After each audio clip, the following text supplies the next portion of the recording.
It's been wonderful, wonderful 1.5 days to have you here in Denver. And I want you to know and be secure and sure in that the Nurse-Family Partnership Annual Symposium is back. And it's not going away, it's back. So now I want to spend a little time having a conversation, and that includes you, with some leaders from the National Service Office and partners that we've had for a long time. And we want to spend this last hour talking about where we're going. We want to spend this time talking about the future. We want to talk about our forward movement, how we do that, how we get there, what do we need to do to realize the mission of this wonderful model, which really truly is to end poverty, right? How do we get there together? How do we change zip codes? How do we change neighborhoods? How do we change cities? How do we change towns, right? That's what we have the potential to do, all of us together in this room. Do we not? We do. I believe that. So to have that conversation, we need you. And I'm going to bring up some dear leaders and partners of NFP who have been working at this for a long time, and some, like myself, who are new to this work, to have this conversation with you. So I'm going to start by inviting someone who has been a partner, a funder, and a dear supporter of Nurse-Family Partnership, and I think of as one of our founding fathers, along with Dr. Daidone. Please welcome Woody McCutchen from the Edna McConnell Clark Foundation and the Blue Meridian Partnership.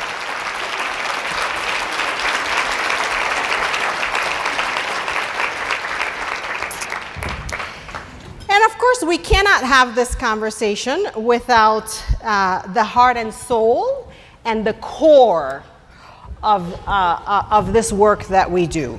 So to have that perspective, which is probably the most important perspective, we want to welcome our dear Chief Nursing Officer, Kate Siegrist.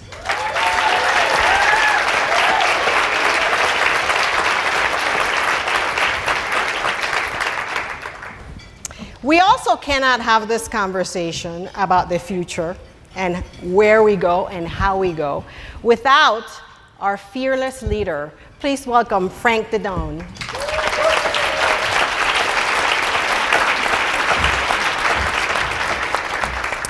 And last but not least, because we do this together, we must have this conversation with the perspective of the Prevention Research Center and a dear colleague and friend of mine who I often refer to, and I don't care what anybody says, so I'm going to preface it right now, I often refer to as the father of home visiting, Dr. Daidone.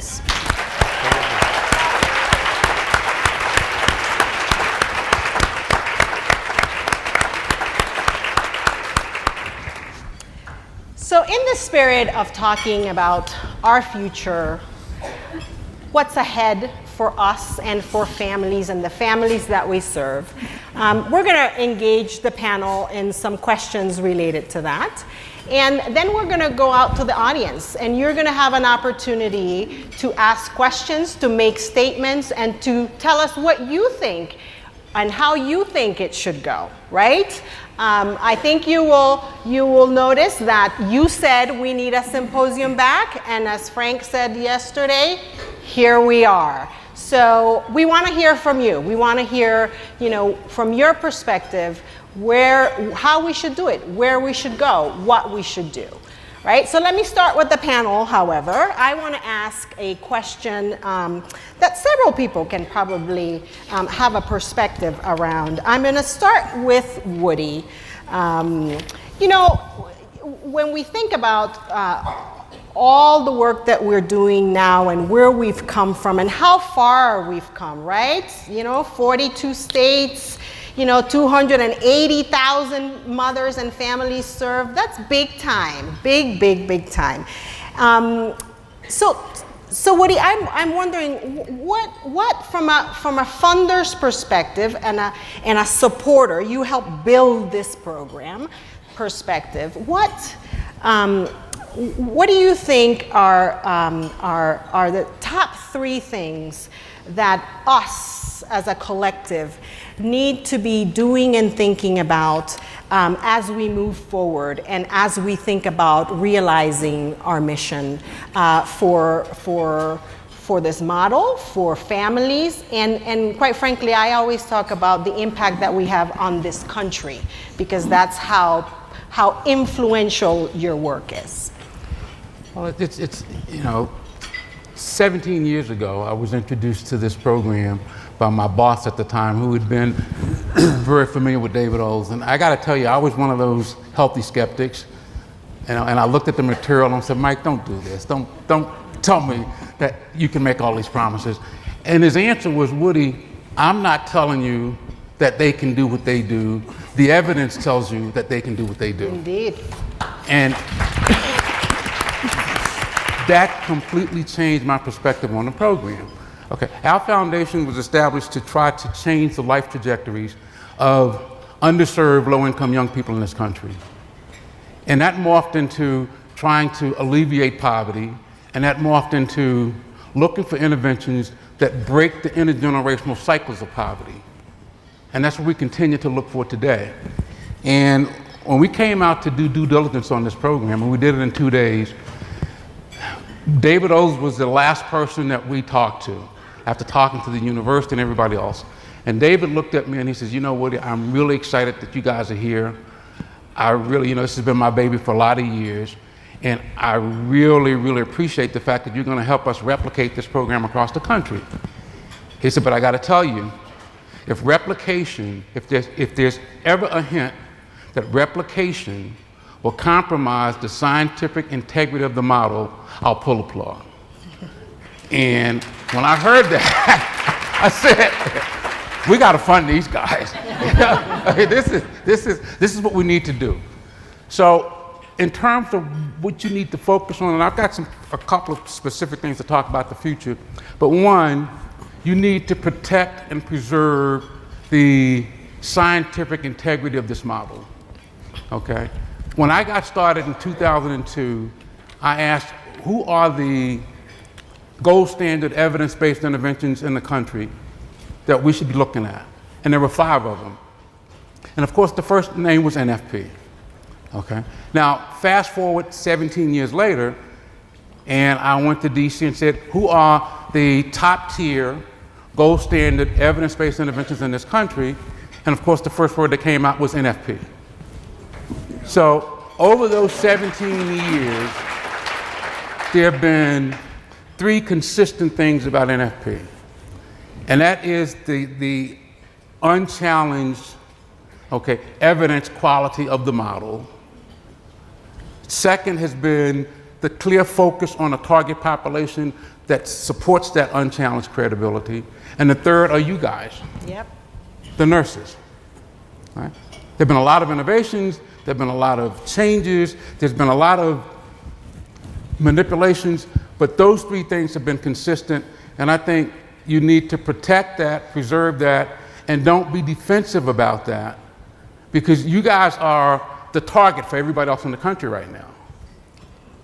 It's like, well, we do the same thing too. Well, yeah, they got evidence, but we got evidence too. And that's really not the case. So I would think that would be my best advice to you in terms of what we need to look forward to. Thank you. So let's hear from Kate, because the perspective of nursing is the core, right? And it's the secret sauce that makes this all go round. So as you think, Kate, in your role as Chief Nursing Officer, and you think about where we're going and where we want to go, and our mission, to change population, to change zip codes, to change communities. What in your mind are some of the top things, maybe the top 3 things that we all together need to continue to do in order to continue to be the force for good that we are? Thank you. And we didn't meet ahead of time to compare notes, but I think you're going to hear some similar thread-throughs. First of all, I just want to say what an honor it is to be asked to be the voice of nursing for Nurse-Family Partnership. I'm not sure there's any one person who can truly be that voice. I promise you I will do my best to be that voice, that amplifier for all of you in our work together. Woody mentioned that there's been innovations and changes, and you know, Dr. Olds is up here as our fearless leader in research, and the Innovations Advisory Committee is a voice for the field and what needs to change, and we are working on being responsive and creating those changes, but change is stressful. And if I had to pick one thing that my wish, my invitation is, and anytime we're faced with change, especially when we're asked to change something that we believe in our heart of hearts works already. After all, we have 40 years of research, you know. That voice might pop up to say, I can't, or I don't see this, or I have to let go of something. That's a risk. You know, all those voices inside our head that want us to hold on to what we are familiar with and what we feel is our go-to, because we've seen it work over and over and over, year after year in our nursing practice. So my invitation is, when those voices come up, to reframe that and to say, wow, that's something different. It's a new way of thinking. It's a new way of doing. You know, we want to stay relevant to our customers, to the moms and babies and families we serve. What if I thought instead, how can I, instead of I can't? Or where could I find out, where could I reach out for help? Where could I reach out for inspiration and ideas? And I've been around I've been dropping in and out of conversations over the last day and a half, and what I've seen is what I want to build on, which is this circuitry of communication and actively participating. Everybody has a voice, and we need to be those voices for each other. So we need to build those systems to say, you know what, I'm not so sure about telehealth, or I like the old visit schedule, that felt comfortable to me. Or, you know, I don't really think I can see another family added on, or you know, I've got too many high-risk families, and yet the message is we can vision this future together. So I can absolutely guarantee you the National Service Office is here in service to you to help problem solve that, help brainstorm it, but so are 2,000 nurses across the country. So we had to figure out ways to get our voices heard, our concerns. I mean, we have to have a safe place to say, I don't know, you know, I'm not seeing this. This isn't necessarily working for me. And then hear from other people, which is what I've been hearing for a day and a half. I have an idea. Let me tell you how this works in my site. We did this, we did that, that worked, and conversations were happening. So stepping up, speaking up, and in doing that, claiming our place as not just leaders in community and public health nursing, but leaders in nursing. We are leaders in nursing practice. We are working at the top of our license, and we need to claim that spot, as we have, Woody said, you know, we have been there in the home visiting realm. So I invite you to participate fully, find ways to participate so that we can see the future together and we can reach more moms and babies with the power of Nurse-Family Partnership. So thank you for letting me speak on your behalf. I'm also very interested in hearing your thoughts as well and working together. Great, thank you, Kate, for that.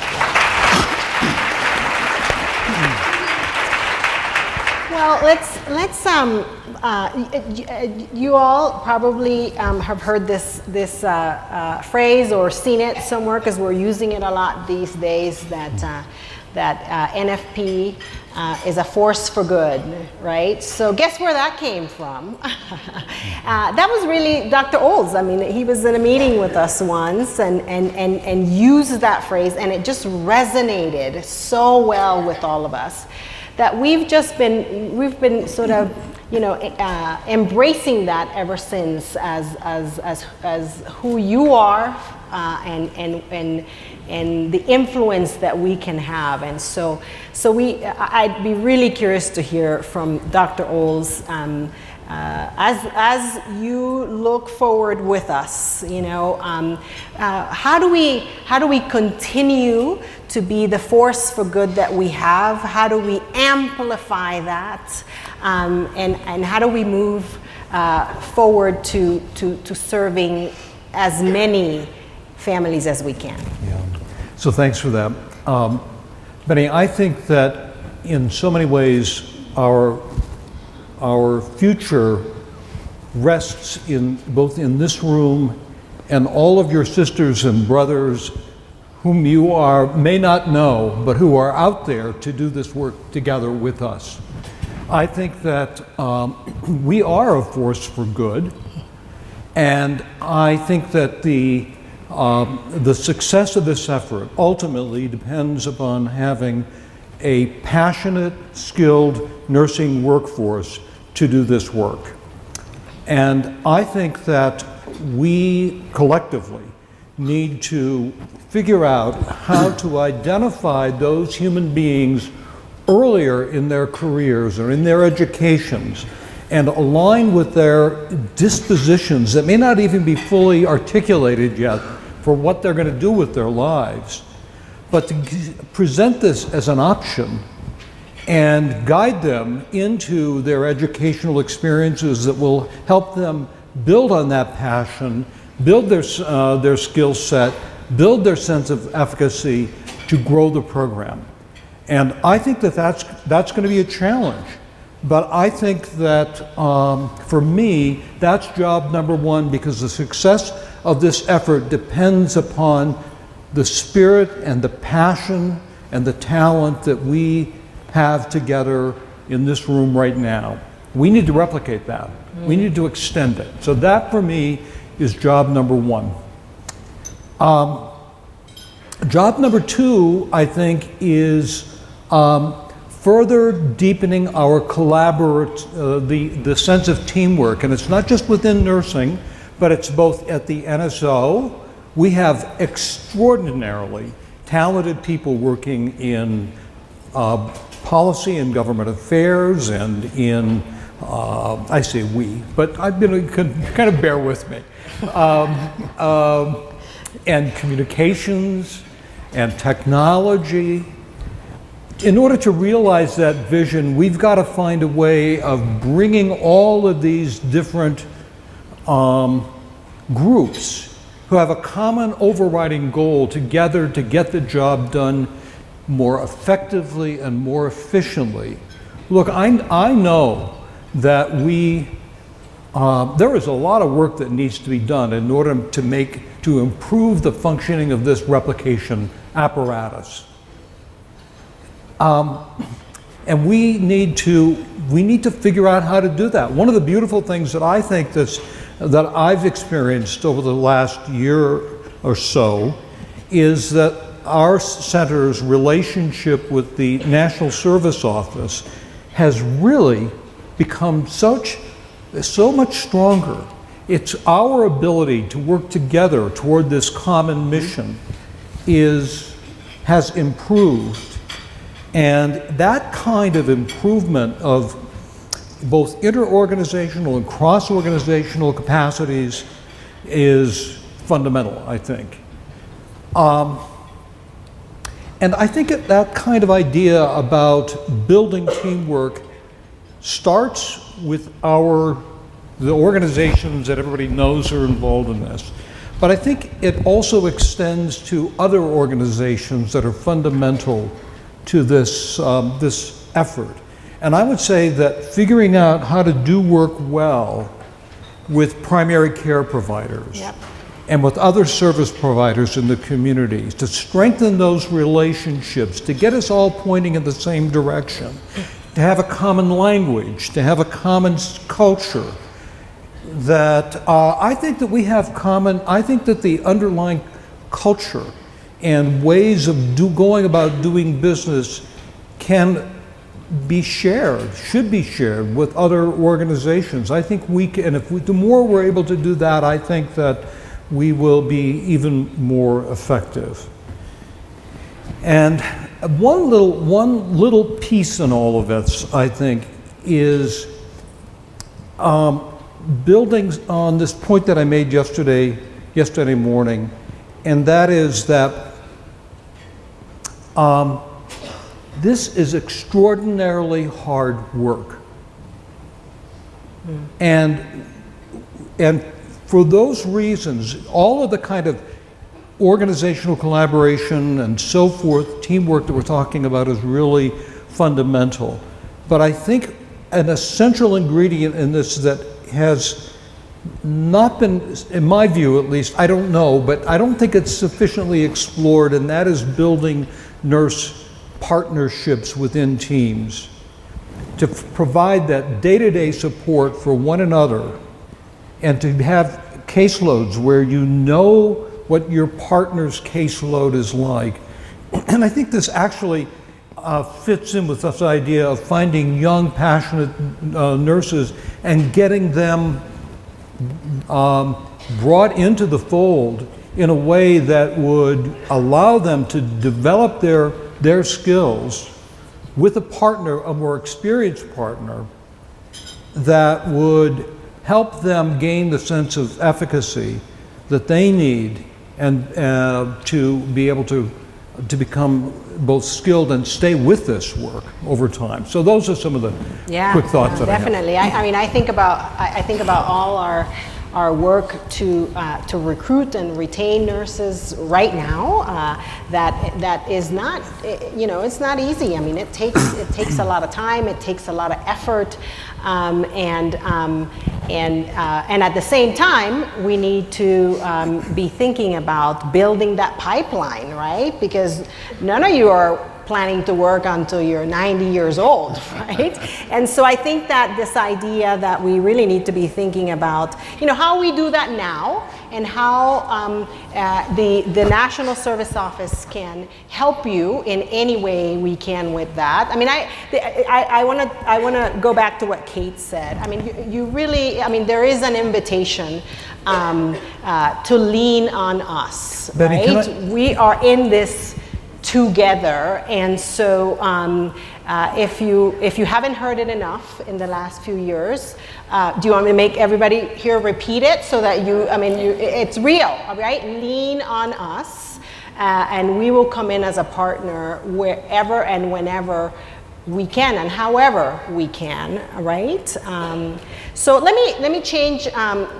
Do a little change in Benny, but I just want to say one more thing. Of course. It's a first, right? All right, so that other thing is this, that we also need to ground our decision making in the very best evidence we can assemble, because we're not going to get it right when we try to do these things that I just talked about.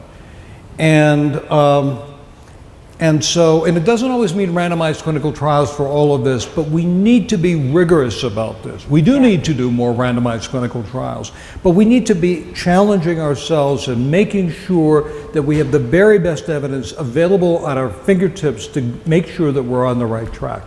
Okay. Yeah, thank you. So let's switch a little bit to more of a, the business side of things, right? We are running a model, and under that model there's an engine that's a business engine, right? I mean, recruiting and retaining nurses is running a business. And so let's have Frank talk to us a little bit about your vision and your thinking around this idea of of growth and scaling and reaching every possible mom that we can reach. Because we know that we need to do that in order to create population change, right? So tell us, how do we do that? How do we get there? And give us some thoughts on that. Yeah, it's funny. Anytime I'm in these conversations and I hear the word business come up, I know that it's getting directed at me. so that's always a good indicator. In fact, I was working for all of you guys trying to get something done, and somebody told me no right as they took that photo of me up there. So I just want you to know that's what we're doing, fighting for you guys. So yeah, how I boil it down, and I try and look at it through two lenses. One is education, and the other one is engagement. The education side of it, you think about it this way: when you're thinking about growth and replication, is people need to know who we are. We are one of the best kept secrets out there, unfortunately, right? We need to tell that story. We need to let our legislators know. We need to let our state officials know. We know that this program works. We know we can change the life course of a vulnerable family. But they need to know that because they need to fund it. And they need to be able to create capacity in these communities where we need it the most. And the other side of it is they need to understand how important it is to maintain it, and that's the sustainability side, right? So now you're getting the funding coming in to expand and grow, but you also have to provide the infrastructure underneath to keep it sustained. I mean, look at what happened with McVie. I don't know how many people out there right now are McVie funded, but that was painful. That was horribly painful, and we lost a lot. I want you to know, we lost a lot of sleep over it. Not just because we were worrying about you, but because we were trying to make sure that that legislation got passed and made sure that that funding was secured so that you guys would be able to continue doing what you're doing to provide the services for the families that need it the most. So that's one aspect of it. But how do you ensure that sustainability piece? That's where the engagement comes in. That's the engagement of all of us. It's this dialogue, it's this conversation where it's two-way, right? What do you guys need? How can we provide it for you, right? That's what the engagement piece is all about. I've never talked to one nurse that said I wanted to spend less time with families, right? Not one. But I have heard I want to spend less time on administrative overhead and paperwork and data entry, right? That's what needs to get corrected. That's what we're working towards. There's very little we can do about drive time, but we're working on it. Right? But we are going to do everything we possibly can to bring down the overhead to keep you all engaged. So you can spend more time with your family, so you're focused while you're sitting there working with them and keeping them motivated and keeping them retained so that they can provide great outcomes. So we can provide great outcomes, and then we go share that story.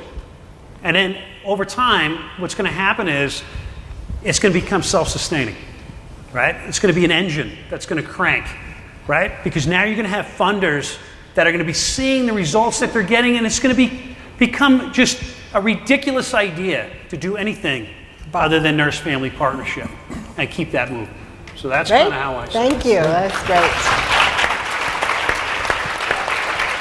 So I'm going to have the panel take a break because I think we want to leave a lot of time for you all to engage with the panel. And this is really sort of an open mic opportunity, right? I mean, you can ask a question, you can, make a statement. I mean, more than anything, we really would love to hear from you. What does it take? What will it take from your perspective to serve everyone that you can serve? And let me just say this, because I always like to start there, right? And I don't want us to think about money, and I don't want us to think about barriers, and I don't want us to think about the walls. I just want you to talk about what will it take, right? And then we go from there, right? So I want to open it up. There are 2 mics, and if there are, I also want you to know that there are other NSO leaders and staff members in the room, and so you can ask a question about anything that you want to ask about. I made sure that Robert Belton, our CIO, please stand, is in the room. Because I know that we're having our moment with technology, right? And so wanted to sort of open up the room for any questions, thoughts that you may have. Go ahead. Oh, let's start over here. Oh, and just because it just helps me and others, will you tell us your name and where you come from, please? Hi, I'm Dawn James. I'm a supervisor in eastern Colorado for a very rural frontier community. One of I understand and I hear what you're saying and letting us be a well-known group among legislators, but I think it's even more deep than that. I think it needs to start grassroots. And one of the things that we constantly run up against is providers and people that are potential referral sources don't know who we are. Yes.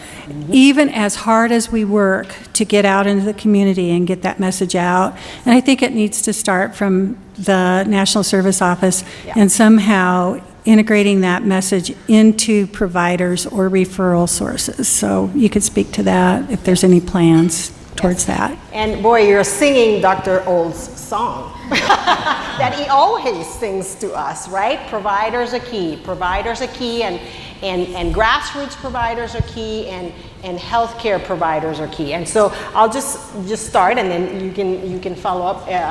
But we are making some inroads in that respect. We have done a slight reorganization at the National Service Office, and we actually have a healthcare business team that has been developed, and it's small now. It's only 2 full-time people, but their job is to do just that, to see to it that we are known and integrated into healthcare systems, and by that I include federally qualified health centers and other, MCOs and other systems. So that work is just beginning. I want to be clear about that, but we did realize that gap and are addressing it with those FTs. I can tell you that the other thing that's been interesting about that is that that team is comprised of a nurse who has not only a deep knowledge of NFP, she was a nurse home visitor, she was a nurse supervisor, and knows also the healthcare system really well. And it's also comprised of somebody who's really in the role of a sales, sort of a person. She comes from the healthcare system and approaches it not from a clinical perspective, but more from a sales marketing perspective. So I just wanted you to know that's on the way, and we'll find ways for you to know what's happening with that team, and if it's coming to a town near you, because they do that also, and how we're doing with that. But thank you for that, because that was definitely a gap that we had identified. Yeah. Well, I just elaborate real quick. I couldn't agree more. It is a grassroots to grass tops. In fact, this year we just signed a contract for over $100,000 to invest in a grassroots strategy with a firm to come in and help us do that, whether it's through social media or other means as well. So that's happening. And when you're talking about referrals, one of the other great areas that we're kind of moving into now as well is we know we can't do this alone, right? We serve first-time moms. That's what we do. There are a lot of other families that are out there, and there are a lot of other services that are out there providing support, but they also see our families as well. So how do we partner better with them to create referral networks so we can move families back and forth and make sure that they get the appropriate service for their family and their needs? I'd also like to just say that, and it's probably part of what you were talking about, we're right in in the middle of work of looking at what conferences, what gatherings across the country at the national level or state level should we be there? Should we be there as presenters, as poster presentation? And we have a poster at APHA this year. We do that, but we're organizing that. Right. And then another thing I wanted to say is that communication loop of healthcare integration. Are we getting back to our referral sources with what the disposition of the referral is? Yes. Are we communicating with the primary care provider? Do they know that we're there? So that's some of the work that happens at the local level as we respectfully acknowledge that we are part of a team working with that family. And the more we can communicate and integrate our follow-up with those teams, the more they'll understand who we are and what we are. And I also just want to shout out to Fran Benton, who's here, because I get a, I mean, yay, Fran, she's I mean, we may be a best kept secret, but every day in my inbox, I get a list of everywhere NFP was mentioned across the country and including in social media. And so we have to think creatively about where are our providers and community partners? Are they on social media? Are we on LinkedIn? Can we send something to them through LinkedIn? You know, being creative that way to get, you know, to reach people where they are. Yeah, indeed, indeed. I actually have gone into meetings where, and it's sort of a privilege to be able to say this, but not a single day goes by, not one single day, when NFP is not in the news somewhere across this country. And so nobody else can really say that. I mean, believe me, I've worked in a lot of places. And so our media coverage is fantastic. And we continue to push forward with that and certainly finding new ways to reach new audiences. So let's go to another question. First. Hi, my name is Joy Ahn, and my throat decided to be weird all of a sudden, so you'll just have to excuse me. And I'm from Philadelphia. And I actually have two questions, but I'm not sure if I'm allowed to ask two. So I'll start with the first one, see how it goes, and let me know if I can ask another. So my first question is that research is vitally important to our program, but good research takes time. And so how do we respond to it in an environment that changes so quickly, especially regarding technology, social media, things like that? Excellent question. And I actually think that there's several people even in the room that can address that. But let's start with Dr. Owens. First of all, that's a great question. Yeah. And I think as we go forward, we're really trying to refine that model that you may have seen that I showed on one of those slides we flipped through yesterday morning. Some, if you want, uses of technology, as long as they align with the underlying theoretical and operational sort of programmatic model, don't, in my view, need separate randomized clinical trials, really deep research. On the other hand, we do need to know, are these technologies are they feasible? Do they interfere or help with the delivery of the model? Are there certain segments of the population that are using it or not? And how does that kind of fundamental information, how do nurses experience these new particular innovations, or how do families experience these? Whether it's technology, whether it's STAR or the Strengths and Risk Assessment, or whether it's dance, all of those types of, if you want, enhancements of the model align with the original underlying theory and way the program was designed, and they're actually meant to strengthen our ability to replicate the program with fidelity.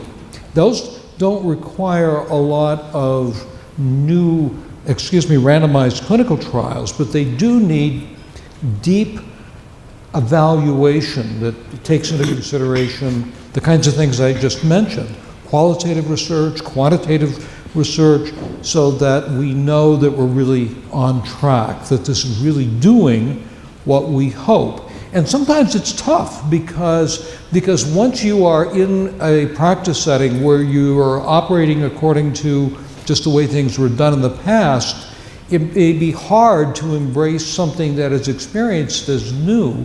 But if we take the time to really understand what some of these, if you want, innovations in the existing model are, then they, what our experience has been that people say, oh yeah, this is really strengthening our ability to deliver the program well, whether it's STAR or dance or whatever. Other types of innovations or changes in the model, like serving multips, or having a focus on women who are opioid addicted and who may not be identified until later in pregnancy or even after the delivery of the child. Those kinds of innovations or changes in some of the fundamental characteristics of the model do require that we go through all of those early stages plus randomized clinical trials. Those types of changes in the model are so fundamental, and we may get it wrong. They may not be good investments, that we have a responsibility, in my view, to invest in that kind of research to make sure that we really are delivering what we hope we're delivering. And so what I just gave you is kind of an outline, and working out those details is something that we're committed to doing. Yeah, and I would just add to that I think of our work with Hope Lab. Fred, are you in the room? Are you? Hey! Is a really good example of how we are moving forward with innovations. I mean, our partnership with Hope Lab is about developing an innovation that will serve nurses and will serve moms. But I can tell you that the process for building that technology into your nursing practice has been quite different from how we've done it before, from how STAR has been done, for instance. And that's partly because we are partnering with organizations like Hope Lab, who honestly come to the table with a slightly different approach to these things, with the same intent and the same commitment to the scientific integrity that we have, because that's the main reason they picked Nurse-Family Partnership to work with, but with a slightly different approach, which then helps us sort of look at different ways in which we can integrate and build these innovations into our own system. And so we've learned a lot, from Hope Lab and how they work with organizations to move these things along. There isn't a randomized control trial, but there is a scientific study going on with Go Mama, and people are being randomized, and there is quite a bit of analysis on their part going into what we're learning. It just looks and feels actually fairly different than how we've done it in the past. So we're mixing and matching these things, and we feel really good about that step. Thank you. I just want to say one thing, though. With Hope Lab, it's building on goal setting. I mean, that is something we've always done with the model. STAR is building on nursing assessment. It's something we do. It's part of our practice. Telehealth is something we've always done in a variety of settings in our nursing practice, and in fact in the original trials, along with changing the dosage of visits. So I think what Dr. Old said is so important, that the foundations are so strong that when we say how can we do it differently, we're doing something differently that we know works, and we're innovating what we know works to be responsive to the families that we're serving and the families' expectations. Yeah, thank you. All right, we have one more question. My name is Shirley. I'm from Healthy Birth Initiatives in Portland, Oregon. And first of all, I want to acknowledge that this room is full of amazing nurses, and that makes me happy. Yes. But that also brings the other point I was bringing up is the fact that it's not really an NFP problem, it's an America problem, that over 95% of nurses are Caucasians.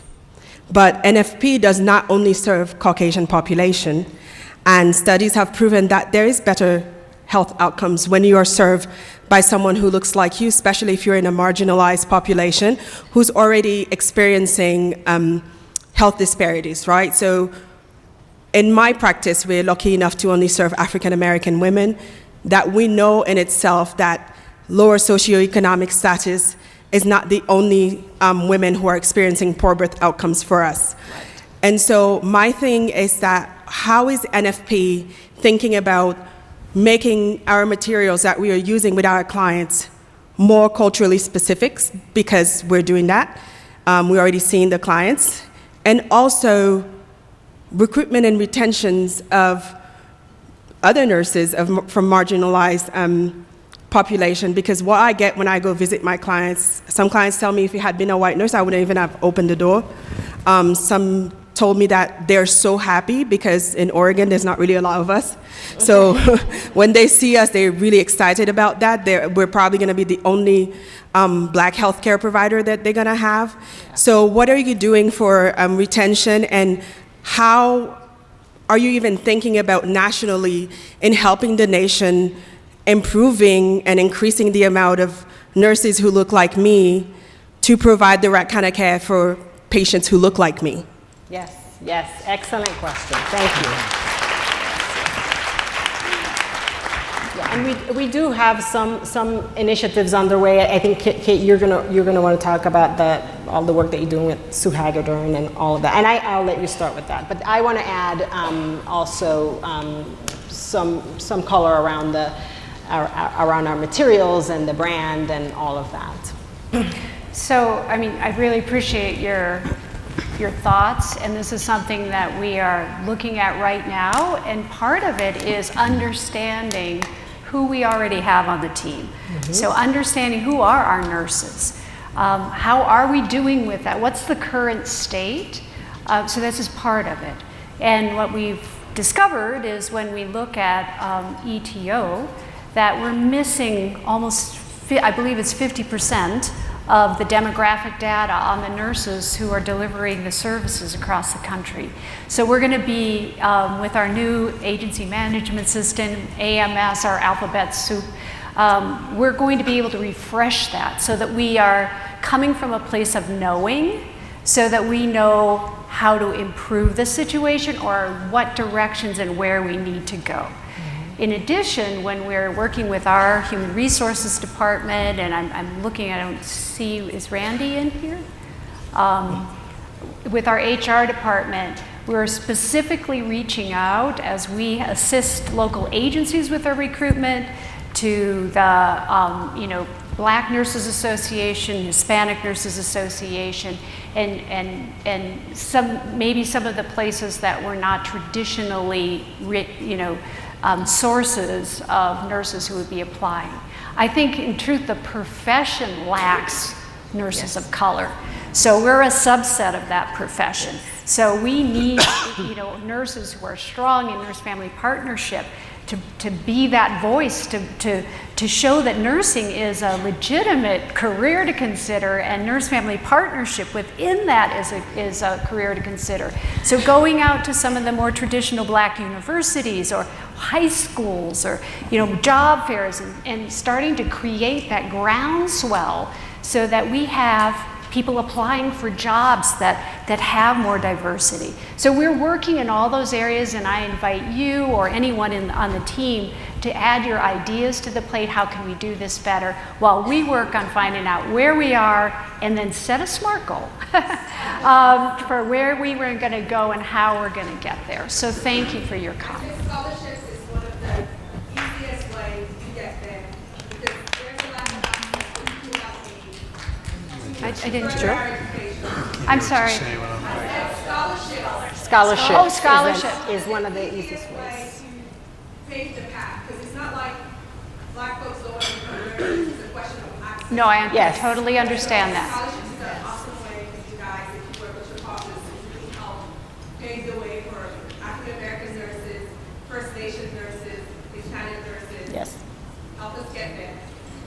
Yes, Thank you. thank you.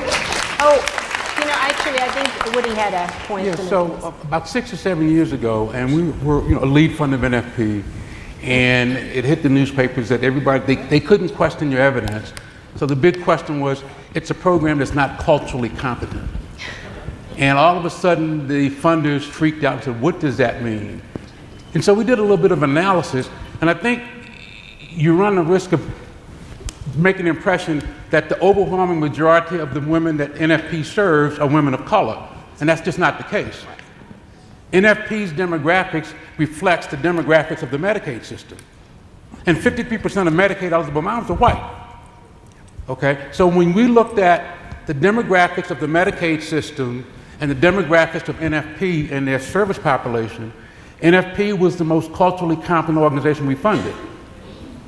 So I don't want to diminish the need for more color in the nursing field, but I don't want you guys to walk around thinking that, we don't look like the people that we serve, because you do. I'd just like to thank you. This is such a great conversation, but I just want to also point out that we did not offer the program up for public investment until we had evidence that it would work with low-income white families, low-income black families, a large portion of Hispanic families. We had confidence on the basis of the trials that the program effects could replicate again with different populations, living in different contexts, living at different points in our country's history. And so that kind of addresses, I think, in a way, the cultural competence issue by saying it can work with broad segments of the U.S., the vulnerable population in the U.S. Yeah. But Miss Oregon, I'm going to volunteer you for our work that we're doing to recruit. Because I think that's exactly what we need. We need your perspective, we need your pushback, we need that. So I really appreciate it. And we have work on the way. So we're going to call on you and any others who want to participate to help inform that work. Let's take another question. Hi, I'm Jenny from Colorado, and I heard Dr. Olds talk about all of us recruiting nurses and building the capacity of nursing, because we all know that when we have a vacancy, it's very difficult to get a nurse. Yep. So I guess one of my suggestions would be for the National Service Office to have some policy change where we actually work with the medical schools, the nursing schools, the social service types of schools, so that NFP becomes part of their curriculum, so that it is known by all these organizations. So that's kind of grassroots, but that has to happen at a national level. We all do our parts locally, and I just want to give a kudos to Michelle Neal, who has started a nurse residency program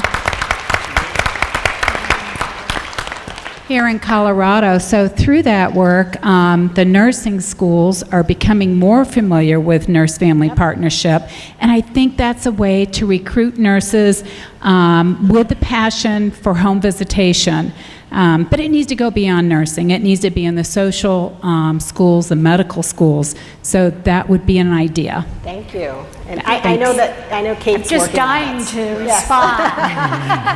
respond because you're so right. And I'm looking for Kim Weber-Yorga. Are you? Yeah, you here? There you are. First of all, shout out to education for the breakout sessions. Yes. But and Kim as the director of education.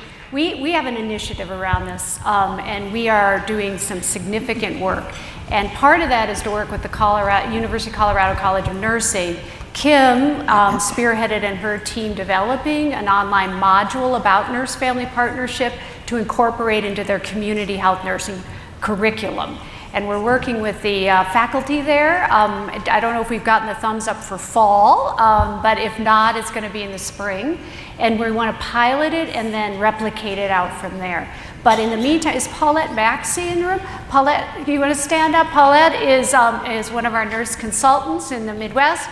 And Paulette has a strong background in education, and I have kind of delegated to Paulette to lead the charge from the Department of Nursing at the NSO to gather up all the things we're doing across the country already, and then how do we go deeper.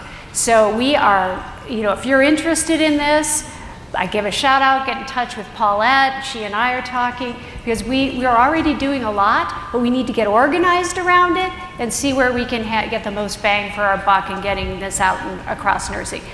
The other professions, we'll tackle that too, but right now we're focusing on nursing.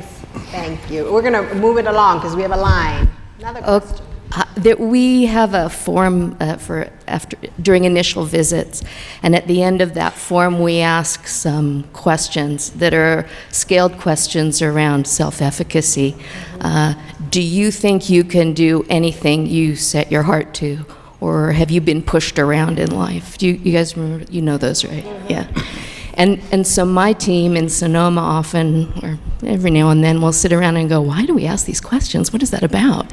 And the power of being in a home visit and asking those questions and having a first-person answer from the person you're sitting across from, I think I can do that, or yes, I have been pushed around. There's a very powerful moment that occurs at the end of that ETO form. So I want to thank you for that. And my question is, as your big brains design the evidence base for going online and having apps, how are you going to capture that moment in technology? What's your plan? So I'm gonna just jump in, and then I'm gonna, Robert, if you want to jump in, you're welcome to also. We say this all the time, and we'll continue to say it. The secret sauce of this model is the relationship that happens between mom and nurse, and that is never ever gonna go away. So these technology things are not meant to replace anything that's about human relationship. They are, if we die doing it, they are meant to replace paper, they are meant to replace time, and those kinds of things. But we're really, really clear that we're not looking for those technologies to replace these moments. So these moments will still need to be reflected in your charting and how you do it now. The technology, we have no expectation of it doing that. Hello, I'm Sandra Madubang from Memphis, Tennessee. I have a passion of mine that is adverse childhood experiences. And NFP have been doing a lot of work with relationship to adverse childhood experiences. But we haven't put our stamp on it to claim it. There is a movement in the nation about ACEs. When there was separation of moms and babies in the country, there was an uproar. And we all know, as much as this research was done by Dr. Faletti and CDC and Kaiser Permanente a while ago, people are getting to know about it. Even Oprah Winfrey just got to know about it. Yeah. But we are working so hard, diligently with our moms. We are doing the attachment, we are the buffers, we are the mitigators in our clients' lives. But we have not claimed it as we should in NFP. Our nurses, all the people sitting here, if you talk to half of them, they don't know the details of adverse childhood experiences, because I think it should become part of our module. I don't know how this is going to play a part, but if we are doing it, we need to claim it. Okay. If you Google adverse childhood experiences and how to treat it, NFP pops up. So if we are already doing all these things, how can we get trained like some of the nurses get trained, or all of the nurses, make it a module, make it whatever, but we need to claim it. We need to move where the nation is moving, and they're moving really well with adverse childhood experiences. Thank you. Thank you. Let's do that. Sandra, thanks for that question. First of all, there is a group that's working on incorporating trauma-informed care into the work that we're doing on serving the substance abusing population. And Ellie is leading that work, and Mandy Allison, who will be here tomorrow to talk about some of the opioid efforts that are underway. And I think her first name is Susan, but I may be wrong. There's a graduate student working with Susan Jack at the University of, at McMaster University in Canada, that I think is doing the most amazing work in thinking through about how you go about addressing earlier trauma, if you want ACEs or earlier trauma, in the most clinically sophisticated way possible. I just need to say that I think that we run the risk, if we simply go through a list of ACEs experiences at the beginning of the program, to go through this checklist, it very well may have adverse effects. It may compromise the mother's the nurse's relationship with the mother by making her, hitting her over the head with these questions. We need to address these issues, but we need to do this in the most clinically sensitive, thoughtful way possible. And what Susan Jack and the people at McMaster University are doing are taking these concepts and integrating them into the underlying clinical operations of the NFP, so that it's done, so that we minimize the risk of having some unintended negative side effect, and we maximize the opportunity to really enhance the program. Because if we do these, if we address the very issues you're talking about, Sandra, well, there's an opportunity to create a sense of understanding, alignment on the part of the nurse and the mother that will, I think, enhance the clinical operation of the program. So this is tricky stuff, but I think it's useful to know that there is a group that's really addressing this work in a thoroughgoing way. Thank you. Thank you. Some people are already doing it. For example, in our state, we do it. We do the survey, but it's not at the beginning of the visit. Yeah. At the fifth Sandra, visit. for some reason, I'm sorry, I'm at least having a hard time hearing you. And it could be that because I'm such an old guy and I have hearing aids, and I don't know what. No, I'm saying that is really a big fact. You have to be prepared. So if NFP is going to launch into that, there is a huge preparation to be done before we all get exposed to it, because we wait until the fifth visit when you do the how is it going before we even introduce that. And then you have to have backup psychologists that in your referral resources that you can refer them to in case things come out of the discussion that they need to heal from. But I think it will inform our practice if we dig more deeper into it, because there is a lot of even intergenerational effect of ACEs that we all need to explore and do something about. Thank you. Sandra, thank you. If there's a way, if you're given your interest in this, it would be great if you could be sure to connect. Oh, boom! With You're that volunteered. Team. Yeah, you are hereby recruited for that team. Whoa! We're getting lots of volunteers today. Keep speaking up. All right, let's hear another question, because we've got we're going to take the questions that are waiting, and then I think we have to wrap up. My name is Nancy. I'm from the Midlands of South Carolina, and I wondered what the NSO, if they've really looked into it, the relationship between the IAs and NSO. The nurses feel like we're between two children or you're the child and you got two parents that are divorced, and NSO wants you to keep fidelity of the model. That's why you came into this program. And you have the IA saying you're visits might go over 30. You might have 30 clients or more. You need to maximize your time. You need to cut your visits.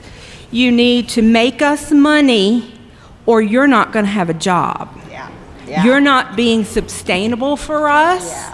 Yeah. And it makes our position very hard because we're stuck in the middle. Okay, we're going to do what we were trained to do, but then we have to dance around what the IA wants us to do. Yeah. I mean, we were pulled for the hurricane, and the next thing out of their mouth was, you better replace those visits. Yes. As soon as you get back, and it's like, fair. what you want me to do? Yeah, very So fair. I think I was having this conversation with several of you all this week, and I think Frank would definitely support this. We don't want you to feel like you have to fight those battles on your own. So bring us into those conversations.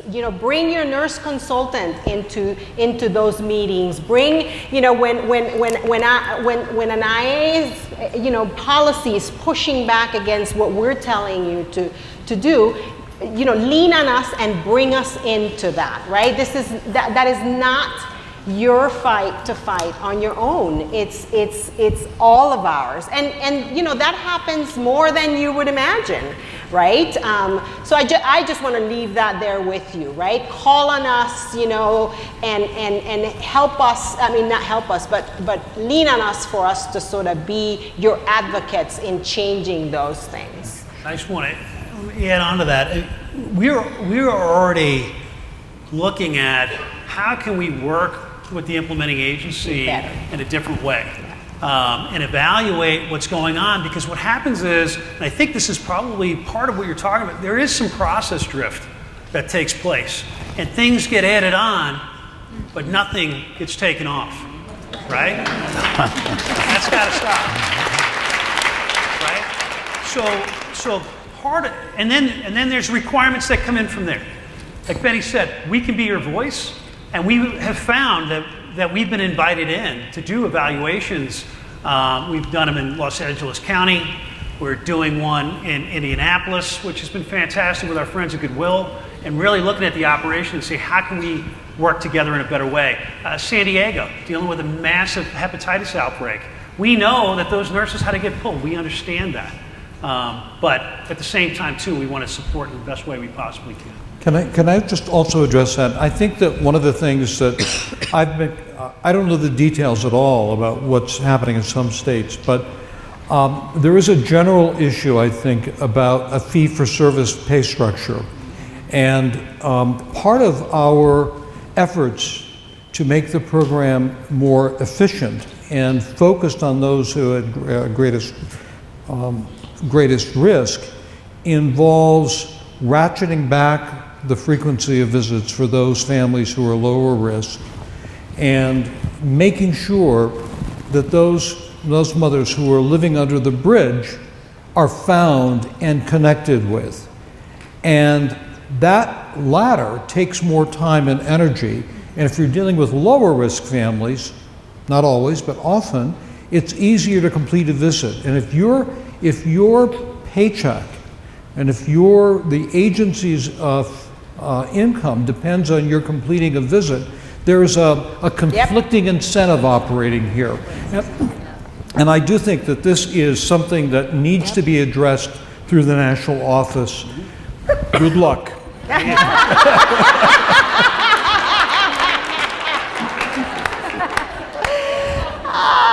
We can drop his name, but he's not coming with us to this meeting. All right, we'll take another question, please. Hi, my name is Annie, and my question might be somewhat regionalized because I'm from the San Francisco Bay Area.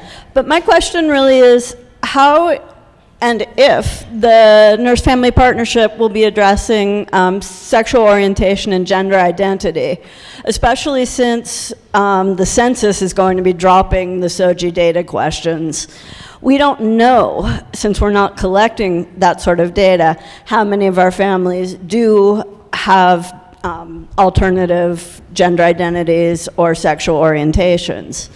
And we have no facilitators that are asking those sort of questions. And this may be a very small minority of families, but they also might be very marginalized, especially in the low-income brackets.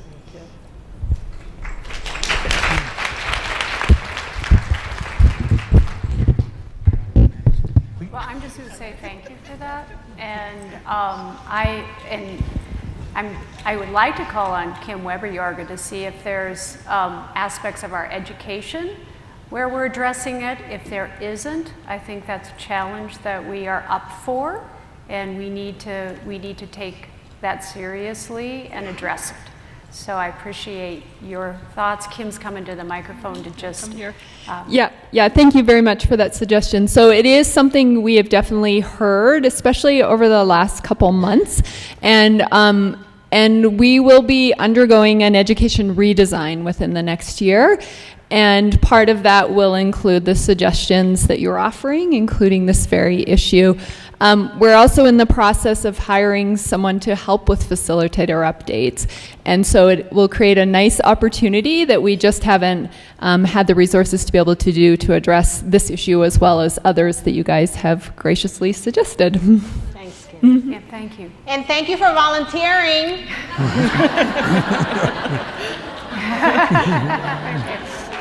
Annie, San Francisco, got Next it. question. Yeah, so my name is Vashida. I also work in Oregon with Miss Oregon over there in the corner with the Healthy Birth Initiative. So we're two programs in one. We do NFP, but we also are a Healthy Start program, which has a big focus on family and father-male involvement. And a lot of times NFP feels like nurse-mother partnership. That is often left out. There's two parents that need to build a relationship with the child and grow and learn together. So are there things coming, materials, facilitators, everything that will focus on the family piece that's not just the client and her mom, but also dad or female partner or whoever that may be in their home? I'm inviting Kim back up. This is a question we get a fair amount, and we are paying attention to it in education. We certainly helping first-time parents succeed, families. I mean, that is our philosophy and that is our approach. People have asked a lot, what do you have specifically for fathers? So I've invited Kim back up to the microphone. Yeah, so two things. First, I did a search using a number of different terms in our e-guidelines with my quotations, and there are currently 67 facilitators specific to fathers, so if you didn't know, go find them. And second of all, that will be also part of what we're considering in the facilitator updates that we'll be doing, so you have also volunteered. Yay! Thank you. Wow, Oregon is really showing up. Thank you. Hello, my name is Laura Young. I'm from Tyler, Texas, which is in the northeast corner of Texas. We're big, so I kind of gave you an idea. Thank you. Our area is fairly rural, and we're also a fairly high faith-based area. One of the areas that I feel we've been very successful in engaging is our Pregnancy Resource Center. So I don't know that if everybody has been as successful as that as I have, but I'm getting 20 to 30 referrals a month just with that. So I'm wondering if that's an untapped area. I think about the comment earlier about talking with the physicians and such, but it's those free pregnancy test clinics that are touching those moms first. And being able to have that warm introduction and that relationship so that we can then follow up very quickly has been very successful for us. So a suggestion for you all if you've not been touching those. Thank you for that. I will say that I know from all my time in the field that locally that is happening quite a bit. You all are making those connections happen with free pregnancy centers. But I will fully admit that nationally that's a gap. And thank you for volunteering. But I want to say, Tyler. The session on how we reach every mom and baby that I attended, there was a brainstorming session about where referrals can come from. And as we build the connectivity around the collaborative success plans, around our communication about what's working well, then our consultants from the National Service Office can replicate that out, can bring that up, can make those suggestions, can be that amplifier of ideas that's working really well. So let's get that one out, because that's a slam dunk. So that's what I love about this kind of thought process that's going on. And So I thank would you. say that we know, right? We know from our data that the great majority of our referrals historically have come from our partners at WIC at the local level, and that you all have forged those relationships and made them work. And within the last year, we have began to develop a national a relationship with the National WIC Association, and so many of you have been on webinars with National WIC people. So really thinking about supporting, when you say free pregnancies testing sites, us supporting that at the national level, because we know you're supporting it at the local level. On the other hand, I've been around the country a lot, and our partners at WIC are struggling, right? People aren't even coming to get free food for whatever reason. So when that happens to them, that has an impact on us. So really trying to work with them beyond the sort of referral piece, and saying, how can NFP at a national level help you with this little crisis that you have going on? I think we have one last volunteer. I wonder what it's going to be. All right, these are the two last questions, really, because we got it. Hi, I'm Ben? yep, sounds Thank good. you. Hi, my name is Dawn Daly. I'm from Contra Costa in California. First of all, I wanted to just say I support Sandra's comment about ACEs, but I think what we bring in from NFP is anytime we talk about ACEs, we need to elevate our work about cultivating resilience. So I think we always need to pair those two together from an NFP perspective. But I wanted to ask a question or pose an idea or a thought about professional development. And I was reflecting, as I have many times, on Kate's comment about we are the leaders in nursing practice, and we need to claim that spot. I happen to have an amazing team, as all these nurses in the room are amazing, who've developed this level of expertise in public health nursing that is undeniable. Whether you look at the cultivation and certification of dance and that expertise, whether you look at our previous quality framework, whether you look at the different modalities of where we're executing the theories or the principles of motivational interviewing, whether we're elevating the practice of reflective supervision, there's an amazing level of expertise that we don't have a way of claiming or representing in our communities or agencies. So my question or thought is, are we looking at creating or somehow having some type of certification attached to being an NFP nurse? And even one of the ideas I'm thinking about are how are we partnering with APHA and the PHN section to make that happen? ANCC has a different number of certifications. Maybe we can partner with them in looking at an NFP specific process, or even something internally where we could elevate our practice for the public to demonstrate our proficiencies as well as competencies. I know we want to talk more about proficiencies, but I think that's an area of where we need to head if we're really going to claim the expertise of the nursing practice in nurse-family partnership. Yeah, thank you. I have a really specific. So thank you. I do want to say, and this is a really exciting change that's coming. It's another new system, which is our new learning management system, the Learning Hub. And embedded in that, as you know, we've gone from the JVO and the NPI to the MAP and XYZ.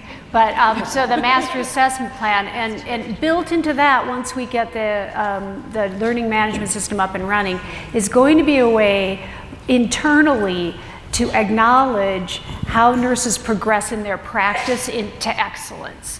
in all of our competencies, so that this is the first step that we are taking to say we need some sort of ladder, some acknowledgement of the progression of nurses through NFP to be able to go to mentorship, maybe at a local level, maybe at a national level. How are we going to do that? We need input. We know where you live. No, we sure do. But so we are very interested in that, and I think internally is what we have the most control over, and that's where we're starting. So there's more to come on that, and it's really exciting, and I agree with you that we need to acknowledge the progression of nursing excellence in NFP. Great, thanks. Our last question. I just want to say I'm so thankful that the symposium is back. Everyone I've talked with, it's been wonderful, and I can't wait to get back to my team to share the information. I'm Gail Munson with Carolina Health Centers. I'm the nurse supervisor with that program. And I just wanted to share an idea as far as getting referrals. We have a wonderful partnership with a local residency program. The physician, the lead physician there, is a huge champion of NFP, and we actually have a nurse in place. Monday they do OB orientation. Who better to give the message than one of our nurses, and to talk with the clients and the residents there too about the program.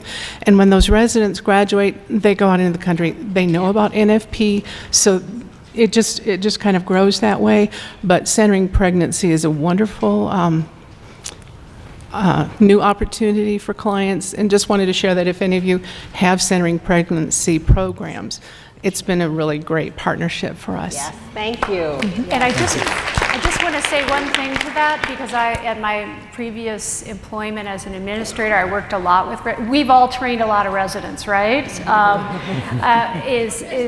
We worked with residents because they need to do some community-based experience and some home visits. So we worked with them to have them partner with a nurse-family partnership nurse to do a home visit, and ideally the first home visit after the baby's born, so that they could get really understanding what we do. And we participated in centering pregnancy, and also would go and present to the new classes as they came through our FQHC.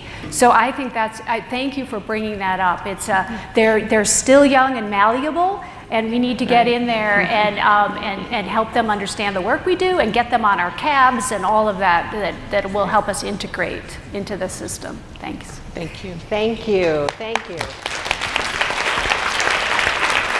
I just want to take 1 minute to ask the panelists to give us a one-sentence thought on, if I said to you, where do you see NFP in the next 5 years? Woody, what would you say? Oh, I would hope that NFP in 5 years would be the preeminent population health management initiative in this country. Yes.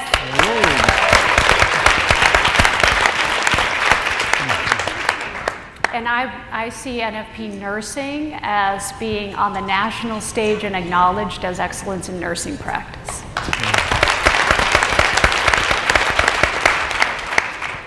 100,000 families, and we stop counting them by families and we start counting them by communities.